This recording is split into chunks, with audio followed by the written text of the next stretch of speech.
बिस्मिल्लाहिर्रहमानिर्रहीम। अस्सलाम वालेकुम स्टूडेंट्स।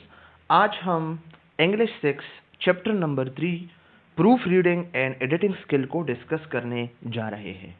सबसे पहले हम ये देखते हैं कि what is proofreading and editing. Proofreading हमारे पास क्या होता है? Reviewing text to detect and correct errors in spelling, grammar, punctuation and syntax.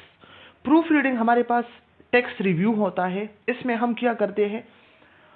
Detect करते हैं और करेक्ट करते हैं स्पेलिंग्स को, ग्रामर्स को, पंक्चुएशन को और सिंटैक्स को।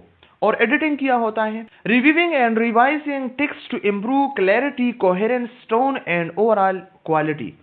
हमने एक टेक्स्ट को रिव्यू करना है, रिवाइज करना है, ताकि हम इसको इम्प्रूव करें, इसकी क्लैरिटी को इम्प्रूव करें, इसके कोहेरेंस को इम्प्रूव करें, इसके टोन को इम्प्रूव करें और इसकी जो ओवरऑल क्वालिटी है इसको हम इम्प्रूव करें। तो ये हम क्या करते हैं? इसी को हम एडिटिंग में इंक्लूड करते हैं। और ये जो स्पेलिंग है, ग्रामर है, पंक्चुएशन है, सिंटैक्स है, इसी को हम प्रूफ रीडिंग में इंक्लूड करते हैं। और प्रूफ रीडिंग में हम क्या करते हैं? Final check before publication. हमने एक स्कॉलरली पेपर लिखा या हमने कुछ लिखा है, तो पब्लिकेशन से पहले हमने इसी के लिए एक फाइनल चेक्स देना है। ठीक है, तो ये क्या होता है? ये हमारे पास प्रूफ रीडिंग है। और एडिटिंग में क्या होता है? Revise and refine content for better understanding. Content को हम बेटर अंडरस्टैंडिंग के लिए रिफाइन करते हैं और रिवाइज करते हैं। दोबारा हम पढ़ते हैं और रिफाइन करते हैं। रिफाइन क्या होता है? किसी चीज को बेहतर बनाना। अगर इसी में कोई गलती है, टोन के लिहाज से, कोहेरेंस के लिहाज से, क्लैरिटी के लिहाज से, क्वालिटी के लिहाज से, तो हमने इसी को क्या करना है? इंप्रूव करना है थ्रू रिवाइजिंग एंड रिव्यूइंग। अब हम स्लाइड की तरफ आते हैं कि स्लाइड में क्या लिखा है। स्लाइड में लिखा है number first, importance of proof reading and editing skills. Proof reading के हमने क्या करना है? इंपॉर्टेंस हमने देखनी है कि इसकी इंपॉर्टेंस क्या है, और एडिटिंग स्किल्स की। इसमें नंबर फर्स्ट है इंश्योर्स एक्यूरेसी एंड क्लैरिटी। हमने क्या करना है? क्लैरिटी और एक्यूरेसी को हमने इंश्योर करना है। Proofreading help correct error in grammar, spelling and punctuation, making your message clearer and more precise. Proofreading क्या करता है? मदद करता है करेक्ट एरर्स इन ग्रामर में, स्पेलिंग्स में, पंक्चुएशन में। इसका मतलब यह है कि अगर पंक्चुएशन हमने गलत लगाई है, या हमने स्पेलिंग मिस्टेक की है, या हमारी ग्रामर हमने सही से सेट नहीं की है, तो इसके लिए हमने क्या करना है? प्रूफ रीडिंग को यूज करना है। मेकिंग यूर मैसेज क्लियरर, ये क्या करता है? हमारे मैसेज को क्लियरर करता है। And more precise, more precise का मतलब यह है कि ज्यादा सही करता है। Number 2, improve readability and flow. ये रीडेबिलिटी को इंप्रूव करता है। Improve readability and flow. Editing enhances sentence structure, coherence and logical progression, making the text easier to follow. Editing क्या करता है? सेंटेंस स्ट्रक्चर को एनहेंस करता है, कोहेरेंस को एनहेंस करता है, लॉजिकल प्रोग्रेशन को एनहेंस करता है, ताकि हमारा जो टेक्स्ट है वो इजियर हो, आसान हो। एनहेंस सेंटेंस स्ट्रक्चर क्या होता है? Making sentence clear, concise and easy to understand. ऐसे सेंटेंस आपने लिखना है जो क्लियर हो, कंसाइज हो और इजी टू अंडरस्टैंड हो। कोहेरेंस क्या होता है? कोहेरेंस हमारे पास ensuring ideas connect logically and flow smoothly. हमने आइडियाज को लॉजिकली कनेक्ट करना है। ठीक है, ऐसे कनेक्ट करना है ताकि एक आइडिया दूसरे आइडिया के साथ सही से कनेक्ट हो और स्मूथली कनेक्ट हो। तो इसी को हमने क्या करना है? इंश्योर करना है कोहेरेंस में। And logical progression, logical progression क्या होता है? Presenting ideas in a logical order. Ideas को एक लॉजिकल ऑर्डर में प्रेजेंट करना। Making the text easier to follow, और टेक्स्ट को इजियर बनाना है ताकि लोग आसानी से इसको फॉलो कर सके। Boost professionalism. Boost professionalism, well proved and edited work reflects attention to detail, professionalism and credibility। अगर हम प्रूफ रीडिंग अच्छे तरीके से करें और एक काम को हम अच्छे से एडिट करें, तो ये क्या कर सकता है? अटेंशन टू डिटेल रिफ्लेक्ट कर सकता है, प्रोफेशनलिज्म को रिफ्लेक्ट कर सकता है और क्रेडिबिलिटी को रिफ्लेक्ट कर सकता है। अब देखते हैं कि अटेंशन टू डिटेल क्या होता है। Attention to detail shows care and precision in work. काम में या वर्क में केयर और प्रिसिशन को शो करना। प्रोफेशनलिज्म क्या होता है? Present A polished and refined image. Refined image और पॉलिश इमेज को प्रेजेंट करना। एंड क्रेडिबिलिटी, क्रेडिबिलिटी क्या होता है? Credibility establish trust and expertise with the audience. Audience के साथ आपने ट्रस्ट और एक्सपर्टीज को एस्टेब्लिश करनी है। तो ये आप लोग एमसीक्यूज के लिए याद रखिए, इसलिए मैंने आप लोगों के साथ ये जो है एक्सप्लेन किया डिटेल के साथ, ताकि आप लोग इसको याद रखिए। Number 4, enhances message impact. Message impact को आपने क्या करना है? आपने एनहांस करना है। Effective proofreading and editing ensure your ideas are communicated effectively and leave a strong impression. अगर आप प्रूफ रीडिंग इफेक्टिव तरीके से करें और एडिटिंग को आप इफेक्टिव तरीके से करें, तो ये क्या कर सकता है? आपके जो आइडियाज है ना, इसको इफेक्टिवली कम्युनिकेटेड करता है और live a strong impression, strong impression को शो कर सकता है। इंप्रेशन, स्ट्रॉन्ग इंप्रेशन क्या होता है? Audience remembers your message. आपका जो मैसेज है, आपने जो लिखा है, आपने जो स्कॉलरली पेपर लिखा है, तो आपकी जो ऑडियंस है ना, वो अच्छे से उसको रिमेंबर कर सकता है। Prevent miscommunication. मिसकम्युनिकेशन को आपने क्या करना है? प्रिवेंट करना है by catching errors and improving clarity. Proofreading and editing minimize the risk of misinterpretation. By catching error, आपने errors को कैच करना है, improving clarity, और आपने clarity को, sentence clarity को improve करनी है। Proofreading and editing minimize the risk of misinterpretation. तो proofreading अगर आप अच्छे तरीके से करें, आप editing अच्छे से करें, तो risk of misinterpretation जो है इसकी वजह से minimize हो सकती है।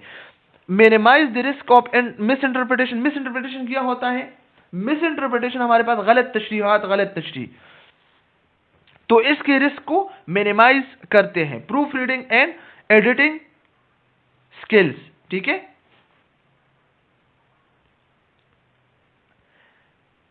इसके बाद हमारे पास number 2, understand what is involve in editing. Understand करना है कि एडिटिंग में क्या इन्वॉल्व होता है। Number 1, improving structure. हमने स्ट्रक्चर को इंप्रूव करनी है। Organising ideas for clarity and logical flow. Ideas को आपने क्लैरिटी एंड लॉजिकल फ्लो के साथ ऑर्गेनाइज करने हैं। Number 2, enhancing clarity. क्लैरिटी को आपने एनहांस करना है। Simplify language and removing redundancies. Simplify language, आपने सिंपल लैंग्वेज को जो है यूज करनी है, एंड रिमूविंग रिडंडेंसीज, और रिडंडेंसीज को आपने रिमूव करना है। रिडंडेंसी क्या होते हैं? ये हमारे पास जो फजूल सेंटेंस है, फजूल वर्ड्स है, अननेसेसरी वर्ड है, तो आपने क्या करना है? इसको डिलीट करना है, इसको रिमूव करना है और सिंपल लैंग्वेज को यूज करनी है। Number 3, refining tone. टोन को रिफाइन करना। टोन हमारे पास क्या होता है? Tone refers to the writer voice in a written work. Written work में राइटर के जो वॉइस होता है, specific way that you sound. सही है, तो ये टोन, इसी को हम उर्दू में लहजा भी कह सकते हैं। तो रिफाइनिंग टोन क्या मतलब है? लहजे को रिफाइनिंग करना। रिफाइनिंग मीन किसी चीज को बेहतर बनाना, अपने लहजे को बेहतर बनाना, ऐसे लहजे में बात करना ताकि आपके ऑडियंस को आसानी से समझ आ सके। Ensuring consistent and appropriate tone for the audience. Audience के लिए आपने अप्रोप्रिएट एंड कंसिस्टेंट टोन जो है आपने इंश्योर करना है। कंसिस्टेंट मीन मुसलसल एंड अप्रोप्रिएट मीन मुनासिब। तो मुनासिब और मुसलसल टोन आपने ऑडियंस के लिए इंश्योर करना है। Number 4, ensure consistency. कंसिस्टेंसी को आपने क्या करना है? इंश्योर करना है। Standardising terminology, formatting and punctuation. Standardise terminology क्या मतलब है? एक जैसे टर्म्स और डिफिनेशन को इस्तेमाल करना, डिफरेंट नहीं। Formatting, maintaining a uniform layout, font and style. Uniform layout या यूनिफॉर्म फॉन्ट या यूनिफॉर्म स्टाइल को आपने मेंटेन रखनी है, एंड पंक्चुएशन, सही से आपने पंक्चुएशन जो है लगानी है। Number 5, correcting fixing sentence structure and grammar issues. Grammar issues और सेंटेंस स्ट्रक्चर को आपने सही से फिक्स करनी है। Number 6, fact checking. Fact checking का मतलब क्या है? Verifying the accuracy of information and source. आपने जिस सोर्स से लिखा है, जिस सोर्स से आपने साइटेशन किया है, या जिस इंफॉर्मेशन से, तो सोर्स और इंफॉर्मेशन की एक्यूरेसी को आपने क्या करना है? वेरीफाइंग करना है। ओके, तो ये हमारे पास क्या है? ये हमारे पास एडिटिंग में इन्वॉल्व होता है। Improving structure, enhancing clarity, refining tone, ensuring consistency, correcting grammar, fact checking, ये सब जो है एडिटिंग में इन्वॉल्व होता है। तो ये एमसीक्यूज के लिए आप लोग ने याद रखनी है। इसके बाद हमारे पास number 3, editing for structure and organisation. Structure और ऑर्गेनाइजेशन के लिए एडिटिंग करना। Number 1, clear structure. Clear structure ensure a logical sequence. Clear structure का मतलब यह है कि आपने लॉजिकल सीक्वेंस को इंश्योर करना है, आपने लॉजिकल सीक्वेंस को फॉलो करना है। लॉजिकल सीक्वेंस क्या होता है? नंबर 1 हमने इंट्रोडक्शन लिखना है, नंबर 2 हमने बॉडी जो है लिखना है, नंबर 3 हमने कंक्लूजन लिखना है। तो ये हमारे पास क्या है? लॉजिकल सीक्वेंस है। तो ये हमने क्या करना है? फॉलो करना है। Number 2, focused paragraph. आपने अपने पैराग्राफ पे फोकस करना है। Each paragraph should address one idea with clear topic sentence. आप जो भी पैराग्राफ लिखते हैं तो पैराग्राफ में क्या होना चाहिए? वन आइडिया आपने एक्सप्लेन करना है, वन आइडिया आपने एड्रेस करना है, वन से ज्यादा आपने एड्रेस नहीं करना है। विथ क्लियर टॉपिक सेंटेंस, और वही आइडिया आपने क्लियर टॉपिक सेंटेंस के साथ क्या करना है? लिखना है।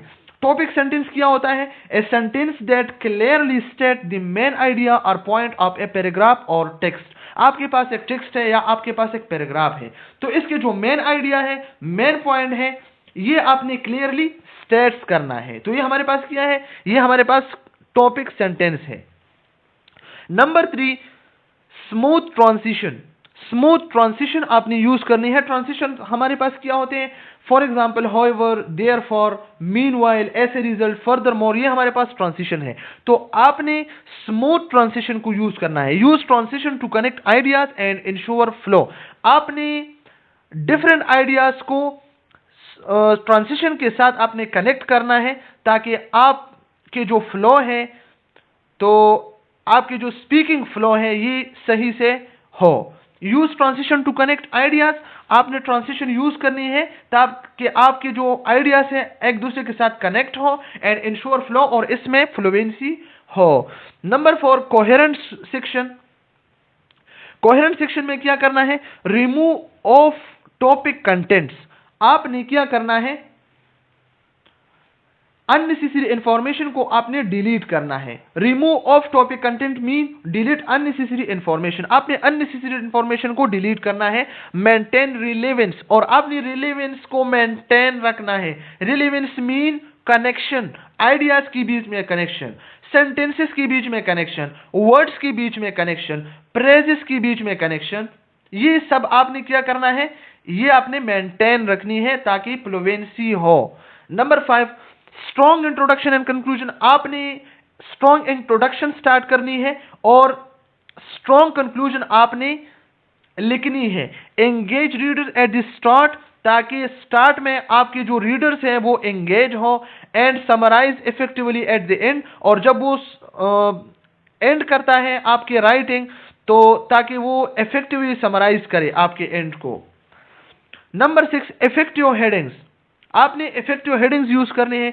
Use clear relevant headings to organise content. आपने क्लियर रिलेवेंट हेडिंग्स को यूज करने हैं ताकि आपके कंटेंट ऑर्गेनाइज हो, सही से अरेंज हो।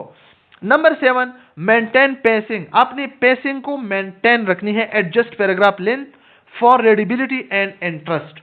आपने रीडेबिलिटी और इंटरेस्ट के लिए पैराग्राफ लेंथ को एडजस्ट करना है। ऐसा ना हो कि पैराग्राफ लेंथ आप ज्यादा करें या बहुत कम करें। तो ये आप लोग याद रखिए कि पैराग्राफ के लिए वन आइडिया जो है एड्रेस करनी है विद क्लियर टॉपिक सेंटेंस, सही है। इजी ट्रांजिशन जो है आपने यूज करनी है ताकि आइडिया सही से कनेक्ट हो, और जो अननेसेसरी इंफॉर्मेशन है आपने डिलीट करना है, रिलेवेंस को मेंटेन करना है, आपने स्ट्रॉन्ग इंट्रोडक्शन स्टार्ट करनी है, स्ट्रॉन्ग कंक्लूजन स्टार्ट करनी है, और इफेक्टिव हेडिंग्स देनी है, पेसिंग को मेंटेन करना है, क्लियर स्ट्रक्चर को फॉलो करना है, और पैराग्राफ पे आपने फोकस करना है। तो आज के लिए इतना ही काफी। Editing for style and tone ये इंशाल्लाह कल हम डिस्कस करेंगे। ओके।